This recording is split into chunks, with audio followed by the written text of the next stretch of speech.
Ang pagkakaroon ng hinala na niloloko ka ng iyong partner ay isang masakit na karanasan. Mahalaga na malaman ang mga palatandaan at paraan upang mahuli ang manlolokong partner upang maprotektahan ang iyong emosyonal na kalusugan. Narito ang 5 paraan para mahuli ang manlolokong partner. Una, obserbahan ang kanyang pagbabago sa ugali. Ang unang palatandaan na maaring may tinatago ang iyong partner ay ang pagbabago sa kanyang ugali. Kung dati ay open siya sa iyo at palaging nakikipag-usap, pero ngayon ay tila nagiging defensive at palaging may lihim, ito ay isang red flag. Kung napapansin mong madalas siyang irritable o biglang nawala ng interes sa inyong mga pag-uusap, maaring may ibang bagay siyang pinagtutuunan ng pansin. Pangalawa, bigla siyang nagiging maingat sa kanyang cellphone o social media. Kung dati ay walang password ang cellphone niya at hindi siya aligaga pag may tumatawag o nag-text, pero ngayon ay biglang naging pribado at palaging nakasilent ang kanyang phone, maaring may dahilan para maging alerto. Maaring iniwasan niya makita mo ang mga mensaheng natatanggap niya o ang mga tao na kinakausap niya online. Pangatlo, subaybayan ang kanyang schedule. Isa sa mga sikretong tanda ng manloloko ay ang biglang pagbabago ng schedule.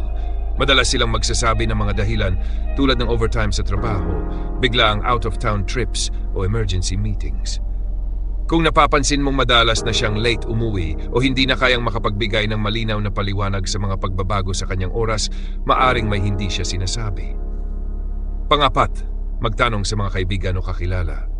Minsan, mas alam ng mga kaibigan o kasamahan ng partner mo kung ano ang mga ginagawa niya.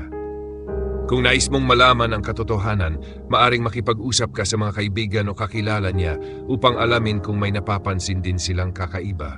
Maging maingat lamang sa pagtatanong upang hindi magkaroon ng hindi kinakailangang tensyon o drama. Direktang kausapin ang iyong partner. Isa sa mga pinakamabisang paraan para malaman ang katotohanan ay ang pagiging prangka at pakikipag-usap ng direkta.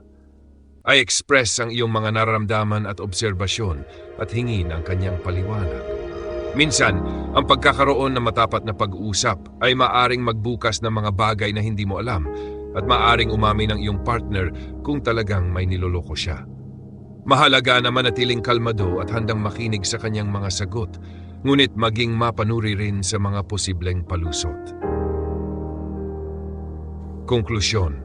Ang mga palatandaang ito ay maaring makatulong upang malaman kung may nangyayaring hindi tama sa iyong relasyon.